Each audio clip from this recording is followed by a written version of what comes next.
Fry করবো মশলাটা, সেই জন্য রেডি করছি। এদিকে ডিমগুলোকে ভেজে নিয়েছি, ভাত আমার হয়ে গেছে। এখানে উচ্ছে আলু ভাজা, আর এই যে এখানে গরম জল বসিয়েছি। এটা হচ্ছে যে শীষ পালং, এটা কাল রাত্রেই পিঠে পিঠে করে তারপরে এটাকে কেটে নিয়েছি, কেটে রেখে দিয়েছিলাম আর কি, যাতে তাড়াতাড়ি করতে সুবিধা হয়। তো জলটা একটু গরম হোক আর দিয়ে দেবো। আর বাইরের কন্ডিশন কিছু বুঝতে পারছো, ঘুটঘুটে অন্ধকার। আর ঘড়িতে কটা বাজে দেখো, 5:30।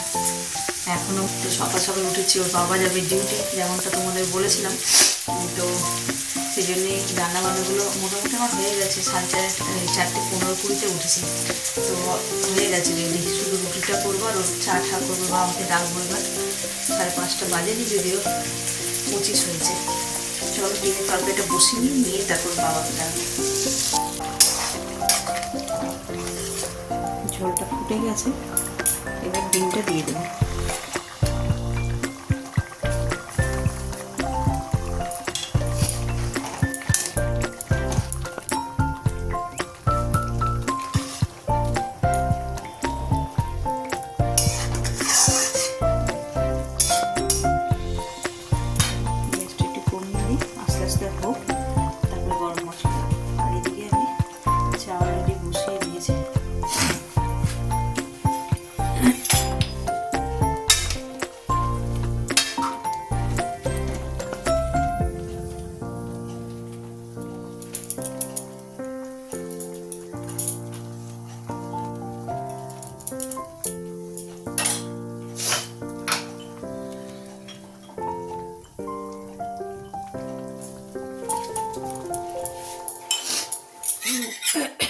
নুন আর হলুদ দিয়ে ভাপালে এর খাড় ভাবটা নষ্ট হয়ে যাবে, তাহলে ভালো লাগবে।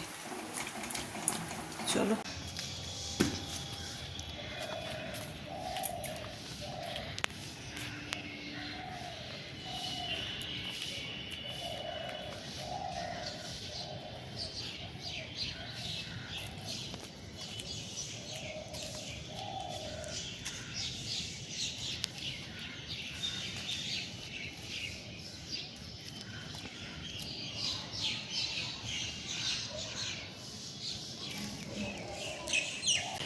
শুভ সকাল বন্ধুরা, নতুন একটা দিনে নতুন সকালে আপনাদের সকলকে স্বাগত জানাই আমার বঙ্গকুমার চ্যানেলে।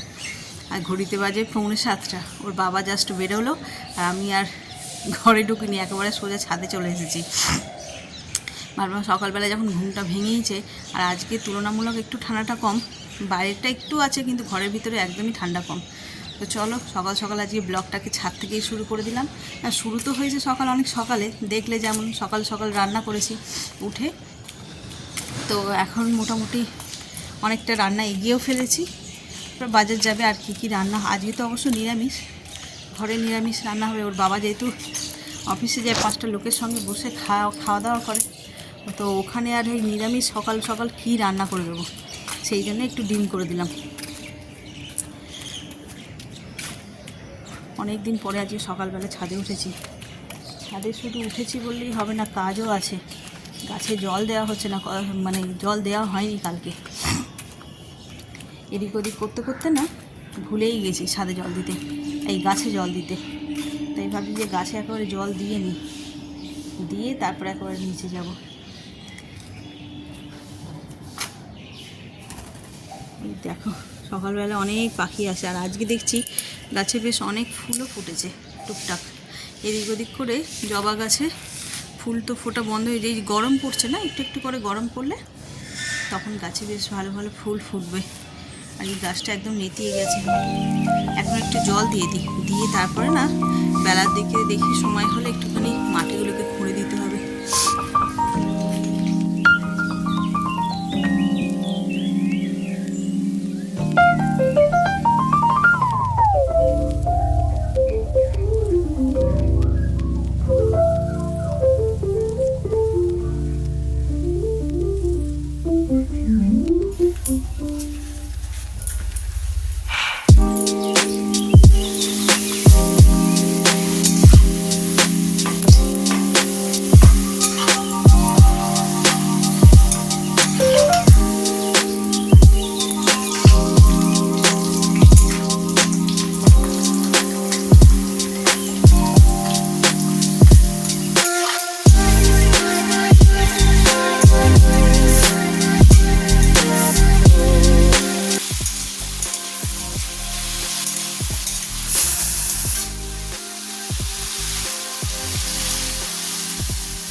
আলু পোস্ত হবে বলে আলুটাকে ভেজে নিচ্ছি আগে।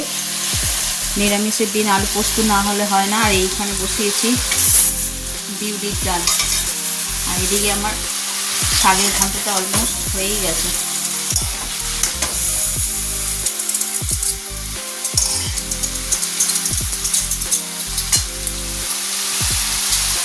আর এই যে পাঁপড় ভাজা, পাঁপড়গুলোকে তুলে রাখতে হবে, ঠান্ডা হয়ে গেছে, তেলে ধরে গেছে।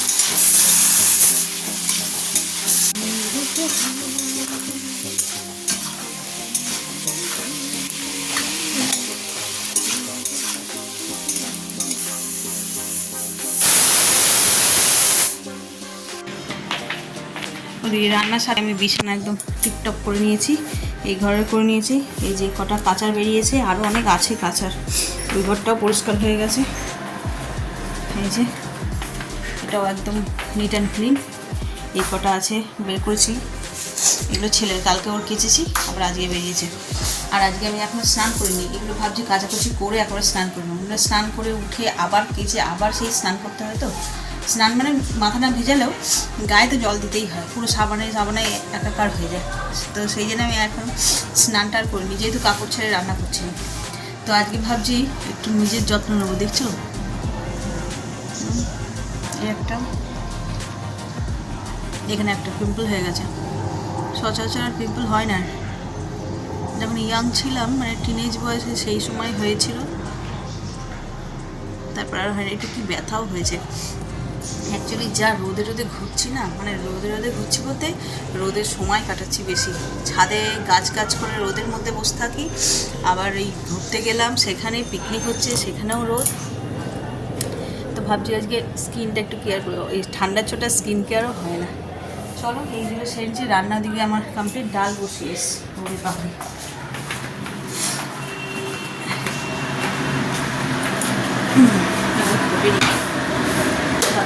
বন্ধ করি। আজকে হচ্ছে বিউলির ডাল, সব হয়ে গেছে। ডালটায় সব হয়ে গেছে রান্না, এই ডালটা হয়ে গেলে হয়ে যাবে। আর রাতে যা তরকারি করবো রাতে করবো, এটা একটু ফুটবে, ফুটলে এর ঘনত্বটা বাড়বে। তো চলো বাকি টুকটাক কাজগুলো গুছিয়ে নিই। এখনও টগরি আসেনি বলে সমস্যাটা হচ্ছে। একটু থাকলে কাছাকাছি, মানে আমার এই সমস্ত নোংরা কাজ করার সময় থাকলে একসঙ্গে হাতে হাত লাগিয়ে হয়ে যায়।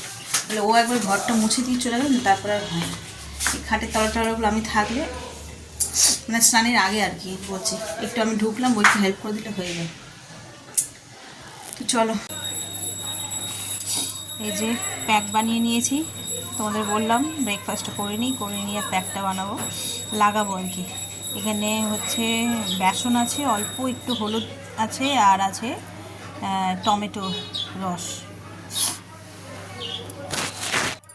তো ব্রেকফাস্ট করে নিয়েছি, নিয়ে আর এই যে এখন একটু লাগিয়ে নেবো। সোয়েটারটা খুলিনি, তার কারণ এটা মুখে 5-10 মিনিট রাখবো, তো ততক্ষণেও ঠান্ডা লাগবে, সেই জন্য। আজকে জানি না কেন আমার ঠান্ডা লাগছে এত, দিয়ে তারপরে স্নান সেরে নেবো। তো চলো, আর আজকে ব্রেকফাস্টে কী করেছি নিশ্চয়ই বুঝতে পারছো। কালকে যেহেতু পিঠে হয়েছিল ঘরে, তো আজকে ব্রেকফাস্টে ওইটাই। ব্রেকফাস্টে আলাদা কোনো ঝামেলা নেই, বাটি করে নাও আর চাটাচাট খাও, সময়ও লাগছে না বেশি। তো চলো এটা লাগিয়ে নিই।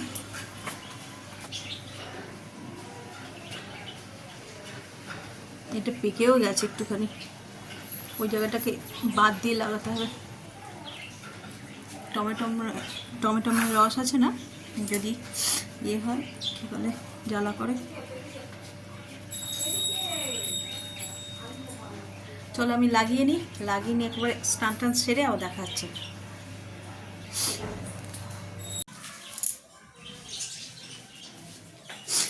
ঘড়িতে 1টা বাজে, আর এই জাস্ট সবে স্নান ছাড়লাম। দেখো মুখটা বেশ ক্লিয়ার লাগছে, আর এইটা স্পষ্ট বোঝা যাচ্ছে এখন, তখন অত বোঝা যাচ্ছিল না, এত সানট্যান হয়ে গেছিলো না। তো এখন তো স্নান হয়ে গেছে, শুধু স্নান নয়, 1 বালতি ভর্তি জামাকাপড় কেচেছি, সেগুলো এখন মেলতে হবে এই রোদের মধ্যে গিয়ে। আবার বেকার হয়ে গেল মনে হচ্ছে আমার এখন। তো এখন রোদের তাপটা একটু কম, 1টা বেজে গেছে, অনেকটা দেরি হয়ে গেল। শুধু দেরি নয়, তখন তোমাদের বললাম ফেস প্যাকটা লাগাবো, তার আগে ব্রেকফাস্ট সেরে গেছিলাম ছাদে। ছাদটা শীতকাল না, এত ধুলো হয়, সেই দিনকার সানডেতেই পিকনিক হলো, তখনই আমরা ছাদটা ধোয়া হলো, দুটো ছাদই। আবার দেখি ছাদটা ভীষণ নোংরা হয়ে গেছে। তো ওই মা গিয়ে বসে ওখানটায়, এই ধুলোতে ওই ডাস্টগুলো সব নাকে ঢুকবে বলে, তাই ছাদটাকে আজকে ধোয়া হলো। আমি আর ভাই মিলে ধুলাম আজকে।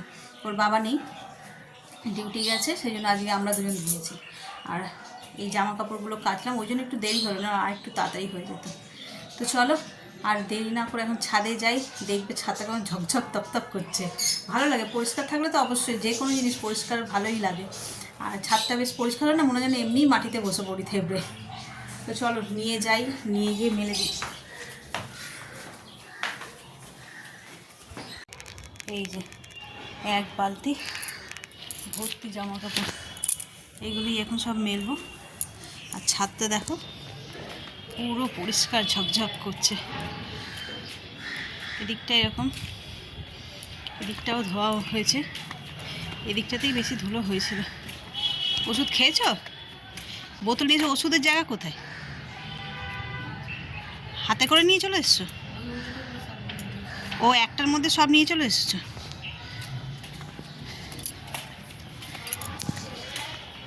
চলো মা ওখানে রোদ পোয়াচ্ছে, আগে আমি একটু করে নিই, কাপড় জামাগুলো মেলে নিই, নিয়ে তারপরে রোদ্দুর পোয়াবো। রোদ্দুরটা বেশ চড়া ভালো লাগছে, স্নান করে এসেছি না। চলো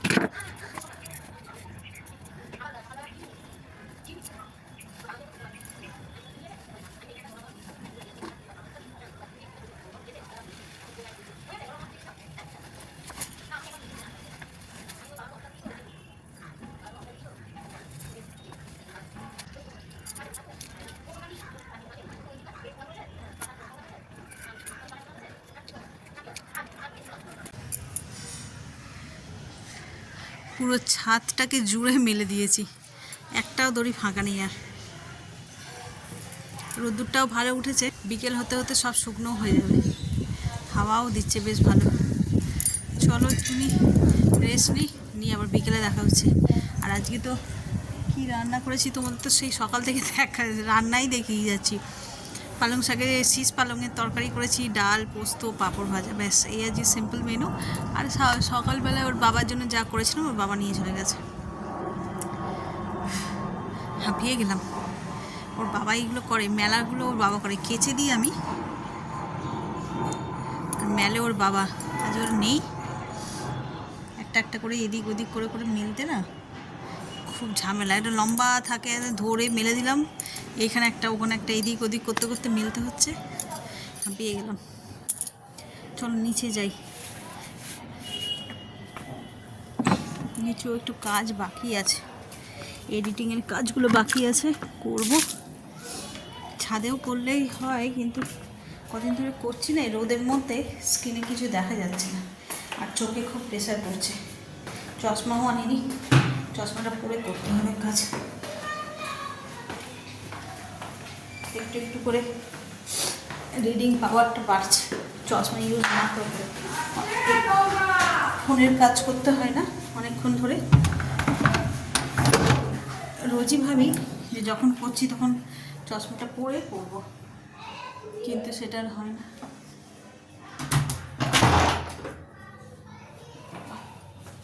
সেটা হয়ে ওঠে না। কি হলো রে, আবার ঘুমিয়ে পড়লি নাকি?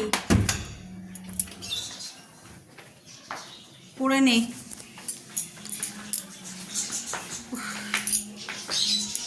এই যেটা বলছেন চশমার কথা, চশমাটা সময় সময় পড়া হয়ে ওঠে না, আর এমনি বিনা চশমায় কাজ করে ফেলি।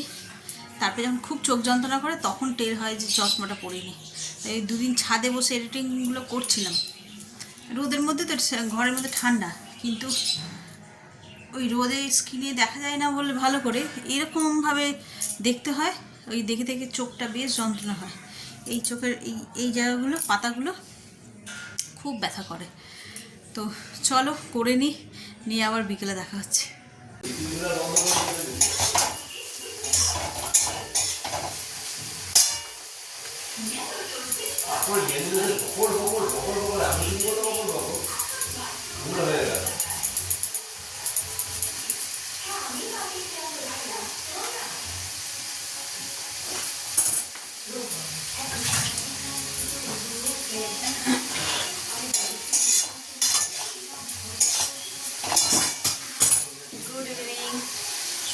চলে এসেছি রান্নাঘরে,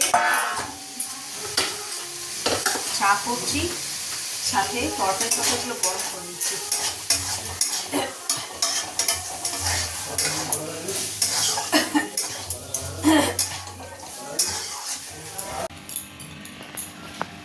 অনেকদিন পর আজ সন্ধ্যেবেলায় এরকম ছাদে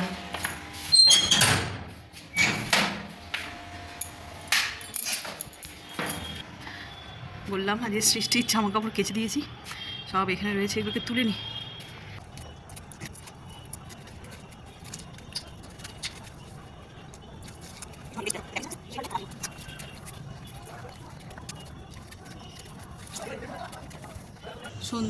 সন্ধেবেলা ছাদে এসেছি, কি অদ্ভুত একটা ফিল হচ্ছে।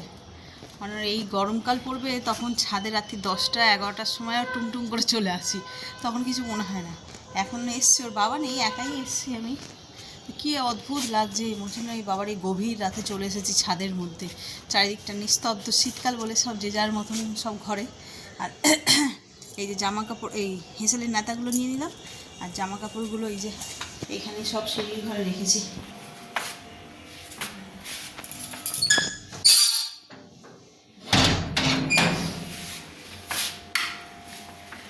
চলো এইগুলো আবার কালকে সকাল সকাল রোদ্দুর বেরোলেই দিয়ে দেবো, দিয়ে 10টার মধ্যে সব তুলে নিলেই হবে। হয়তো শুকিয়ে গেছিলো এর মধ্যে কয়েকটা জার্সি টার্সিগুলো হয়তো শুকিয়ে গেছিলো, কিন্তু এই সন্ধ্যা হয়ে গেছে না, শিশির পরে ভিজে ভিজে লাগছে। চলো সন্ধ্যেবেলায় আজকে টিফিন নিয়ে বসেছি, অনেক দিন মুড়ি খাইনি, মানে অনেক দিন মানে সপ্তাহে 4 দিন তো মুড়ি খাই, সেটা হয়নি এ সপ্তাহে।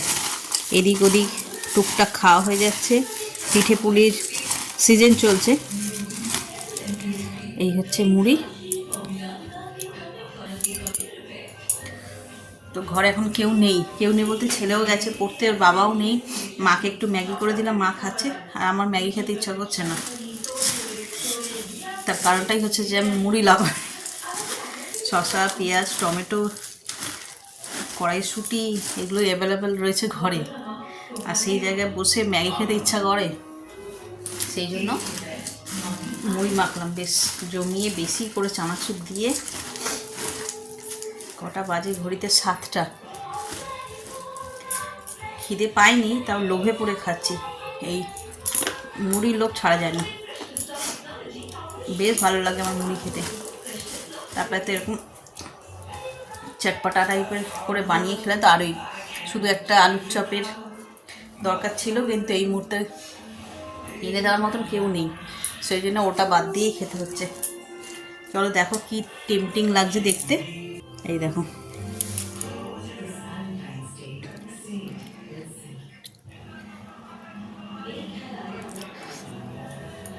একা একা মুড়ি খাচ্ছি, তাই যদি এরকমভাবে মেখে বড় গামলার 1 গামলাও মাখি, আর অনেকে থাকে 1 কেজি মুড়ি মাখলেও শেষ হয়ে যাবে।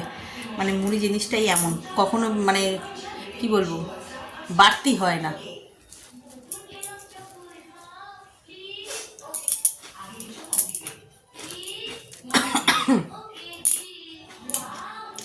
সবে ভাবছি যে অনেকটা কাঁচা লঙ্কা দিয়ে ঝাল ঝাল করে খাবো যে মুড়ি, আর ফার্স্ট বাইটেই দেখো কেমন ভীষণ লাগলো, ভীষণ মানে লঙ্কার ঝালটা লাগলো আর কি। মাথার মধ্যে এত সব কাজ থাকে না পেন্ডিং করা, করছি করবো করে করে হয় না। আজকে দেখো কত তারিখ হয়ে গেল, 15 তারিখ, আর কদিন পরে সরস্বতী পুজো। ঠাকুরমশাইকে ফোন করছি আজকাল করে করে আর করাই হয়ে উঠছে না। এই এখন বসে রান্না বসিয়েছিলাম, রান্না বসাতে হঠাৎ খেয়াল পড়লো উনি আবার একটুখানি অফিসে যান, তো যখন তখন ফোন করলে পাওয়াও যাবে না। এই সন্ধ্যের টাইমটাতেই করতে, মানে সন্ধ্যের পর থেকে রাতের দিকে করতে হবে। তো ওই রান্না করতে করতে চলে এসেছি, না আমি আগে ফোনটা করে নিয়ে তারপরে, কারণ সরস্বতী পুজো না এখন প্রত্যেক বাড়িতে হয়, ঠাকুরমশাই পাওয়া খুব, সে তো আমরা ছোটো থেকেই দেখে আসছি যে এই সরস্বতী পুজোয় ঠাকুরমশাই চুরি, যে বাড়ির সামনে দিয়ে ঠাকুরমশাই যাবে মোটামুটি, আমরাও করেছি আমাদের পাড়াতে যখন পুজো টুজো হতো, আমাদের বাপের বাড়ি পাড়ার কথা বলছি, এই বাড়ি যাচ্ছে সামনে আমরা দাঁড়িয়েছি, আমাদের ঠাকুরমশাই লাপাত্তা, ওনাকে ধরে নিয়েই পুজো, সেই রিচুয়াল কিন্তু এখনও চলছে। ঠাকুরমশাই পাওয়া যায় না, লক্ষ্মী পুজো সরস্বতী পুজোয় ওই ধরে নিয়েই করতে হয়। তবে এই ঠাকুরমশাইকে আগে থেকে বলে রাখলে উনি আসে, চেষ্টা করে। আর কী হবে জানি না, তাও বলছে যে দেখুন আমি টাইমটা কিন্তু সঠিক বলতে পারছি না, এদিক ওদিক হয়ে যেতেই পারে, মানে ওই রাস্তায় যদি কেউ ধরে নেয়, এই হচ্ছে কথা। তো চলো আজকে করছি কষা কষা আলুর দম। শীতকালে নতুন আলুর দম খাওয়ার মজাই আলাদা। এর আগের দিনকার ইয়েতে গেছিলাম সায়েন্স সিটিতে, আমার বন্ধু আলুর দম বানিয়ে এনেছিল, দারুণ খেয়েছে। মানে নিজের হাতে করে করে খাই তো, অন্যের হাতের খাবার আমার দারুণ লাগে। তাই আজকে ওই রকমই টেস্টি টেস্টি আলুর দম আমি বানাবো। এই যে ছাড়িয়ে নিয়েছি, কড়াইশুঁটি ছাড়াবো এখন, আর কড়াইশুঁটি দিয়ে করব। আর এখানে এই যে আলুটাকে একটুখানি ভাপিয়ে নিচ্ছি। আমাদের সুগার আছে না, তো আলু অত খাওয়া যাবে না, সেই জন্য একটু ভাপিয়ে জলটা ফেলে ওই মেন্টাল স্যাটিসফিকেশনের জন্য, আর কিছুই না। চলো আর এটা কেউ করে নিই। আলুর দম করবো। এই যে তেল বসিয়েছি, তেলটা গরমও হয়ে গেছে। এবার আলুটা ভেজে নেব। ভাজার আগে আমি যেটা করি, অল্প একটু নুন দিই, একটু হলুদ দিই, দিয়ে তারপরে আলুটা দিই। এই যে আলুগুলোকে হালকা ভাপিয়ে রেখেছিলাম, এবার এগুলোকে দিয়ে দেবো।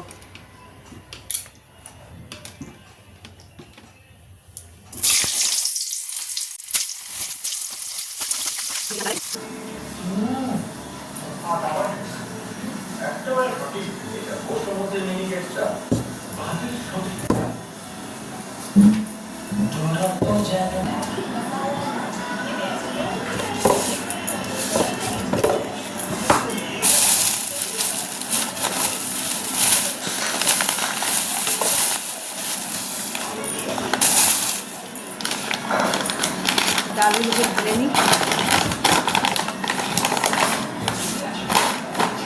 ভর্তিই ছিল। এর আগের দিনকার ডালের বড়া খেলাম, মুসুর ডালের, তখন অনেকটা ব্যবহার হয়ে গেছে, তাই আমি নিলাম। মুগের ডাল, আগের দিনের পিকনিকের একটুখানি ডাল বেঁচে গেছে। এই যে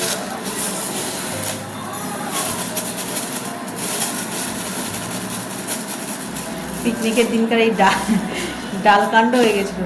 মাটন তো শো স্টপার হয় সবসময়, সব পিকনিকে, সব অনুষ্ঠান বাড়িতে, কিন্তু সেদিনকার ডালটা সামহাও নিরামিষ ডাল এত ভালো লেগেছে সবার। ডালটা ভালোও হয়েছিল, দুদিন ধরে আমরাও খেয়েছি। বেঁচে গেছিলো, সেই দিদিরা একটু নিয়ে গেল, আর বাকিটা আমাদের ছিল। সেদিনটা তো খাওয়া হয়েছে, আবার পরের দিনেও ছিল, খেয়েছি।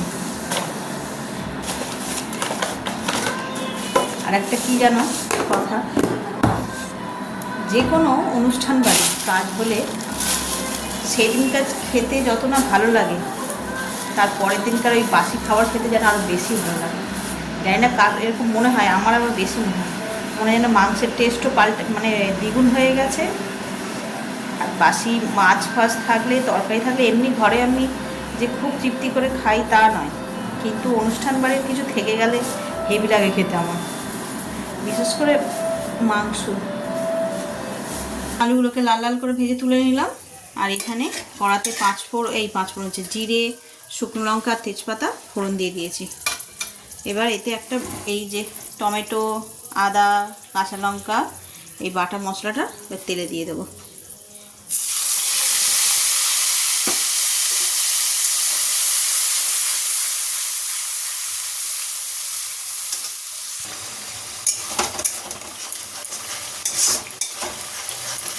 হালকা তেল ছেড়েছে, এবার এর মধ্যে আমি আস্তে আস্তে শুকনো যে গুঁড়ো মশলা সেগুলো দিয়ে দেবো। নুন, হলুদ,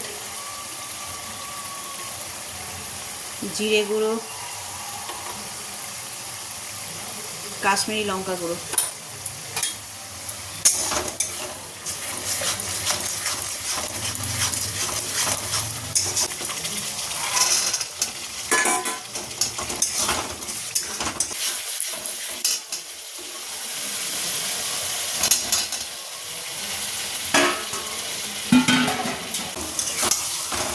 আলুগুলোও দিয়ে দিলাম, ভালো করে কষাবো। আলুগুলো একদম মানে ফুল বয়েল করে না, হাফ বয়েলই করেছিলাম, তাই একটুখানি ভালো করে কষিয়ে নিলে তাহলে আলুটা ভালো সিদ্ধ হয়ে যাবে।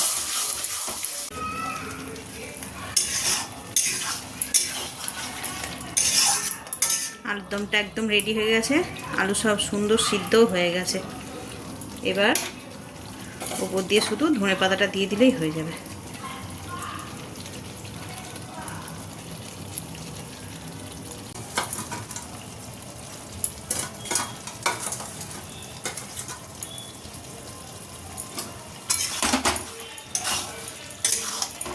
কষা কষা আলুর দম, আজকে যদিও রুটি দিয়ে খাবো, এগুলো লুচি পরোটা দিয়ে খেতে দারুণ লাগবে। চলো এবার গ্যাসটা নিভিয়ে ঢাকাটা দিয়ে দিই। তরকারি তো হয়ে গেল, এবার রান্নাঘরটা একটু গুছিয়ে নেবো। এই যে চায়ের বাসন কটা আছে, পুরো মেস হয়ে গেছে। আর রাতের জন্য একবারে রান্নাঘর পুরো ক্লিন করেই রেখে দেবো, আর যাতে না রাত্রেবেলা বেশি কিছু, জাস্ট খাবো আর শুয়ে পড়বো। এই খাওয়া দাওয়া মিটলো, ওষুধও খাওয়া হলো। তোমাদের সঙ্গে একটা জিনিস শেয়ার করবো বলে আরও খুললাম। ব্লগটাও এডিট করবো, অনেকটা রাত্রি হয়ে গেছে, 11টা বেজে গেছে, ব্লগটাও শেষ করবো। ওষুধ খাচ্ছি, খেতে খেতে আমার এই সুগারের যে ওষুধটা একসঙ্গে দুটো খাই রাত্রিবেলায়, মানে পাওয়ারটা কম দিয়েছে 500 করে, সেই জন্য দুটো। আর যদি 1000-এ দেয় তাহলে একটাই খেতে হয়, তো দুটো করে খাই। একসঙ্গে দুটো ট্যাবলেট নিয়ে এরকম করে ছুঁড়েছি, একটা ঢুকেছে, একটা মাটিতে পড়ে গড়াগড়ি, মানে এখানে দাঁড়িয়ে খাচ্ছিলাম, খাটের তলা ঢুকে গেছে। প্রায় এরকম মায়ের তো হয়, তোমাদের কার কার এরকম হয় ওষুধ খেতে গেলে মানে এরকমভাবে ভিতরে না গিয়ে বাইরে পড়ে গিয়ে হারিয়ে যায় ওষুধ? তো এখন ব্যাপারটা হলো, পড়ে গেছে, আমি যথারীতি একটাই ওষুধ খেয়েছি, খেয়ে এবার খাটের তলায় মোবাইলটা দিয়ে জ্বালিয়ে খুঁজছি ওষুধটা গেল কোথায়। সামনাসামনি পড়লে খাবো। মজার ব্যাপার হচ্ছে যে খুঁজতে গিয়ে দেখছি দুটো ওষুধ পেলাম। এবার টেনশন হচ্ছে যে আদৌ কি আমি একটা ওষুধ আমার গেছে না দুটোই পড়ে গেছে, নাকি অন্য কোনো একদিন খেতে গিয়ে হয়তো হারিয়েছে, সেটা আমার মনে নেই, কিংবা ওর বাবার হাত দিয়ে পড়েছে, সেটা আমি জানি না। তো এখন কনফিউজিংয়ে আমি আর একটা ওষুধ ভয় খেতেও পারছি না, যে কী করবো, খাবো কি খাবো না। তো সেই ইয়েতে আমি তাই বলছি, এরকম হয় কখনো কারোর সঙ্গে? তো কমেন্টে জানিও তো। আমার সঙ্গে আজকে হলো, নিজেই ভাবছি হাসবো, মানে কনফিউজড হয়ে গেছে আর কি, কী হলো ব্যাপারটা। নিচে তো রোজই যে টগরি আসে ঝাঁট দেয়, তো আমি তো সহজেই পেয়ে গেলাম, মানে ওর মেডিসিনটা আর কি খুঁজতে গিয়ে। তো ওর চোখে কি পড়েনি বা ওর ঝাঁটা দিয়ে কখনো বেরোয়নি, যদি আগে কখনো পড়ে থাকে সেটা ভাবছি। আবার ভাবছি হয়তো ওরা ঝাঁট দিয়েছে, সেভাবে খেয়াল করেনি, আজকে আমার চোখে পড়লো দুখানা। কি আজব আজব সব কাণ্ড কারখানা ঘটে না মানুষের জীবনে, ছোটোই জিনিস কিন্তু দেখো কেমন অদ্ভুত টাইপের। সেটাকে নিয়েও মানে 2-3 মিনিট তো একটুখানি ঘেটে গেছিলাম, কি হলো ব্যাপারটা মনে করতে পারছি না, যে গিললাম কিনা না, হ্যাঁ মনে হচ্ছে যে না একটা গিলেছি এইরকম। তো চলো, ঘড়িতে বেজে গেছে 11টা 15, আর বেশি দেরি করবো না, শুয়ে পড়ি। খাওয়া দাওয়া মিটে গেছে, আজকে তো দেখলে আলুর দম বানিয়েছি, আলুর দম, কষা কষা আলুর দম আর রুটি। উফ, তো চলো, খুঁজতে গিয়ে হাঁপিয়ে গেছি অ্যাকচুয়ালি, ভিতরে খাটের তলার ভিতরে তো নিচু হয়ে খুঁজেছি, ভরা পেটে আর কি, সেই জন্য। তো চলো, ব্লগটাকে আজকে এই পর্যন্তই রাখছি। যদি কিছু ভালো লেগে থাকে তাহলে please like, comment, share and subscribe. সকলে ভালো থাকবে, সুস্থ থাকবেন। আগামীকাল আবার একটা নতুন দিনের সঙ্গে দেখা হচ্ছে। Good night.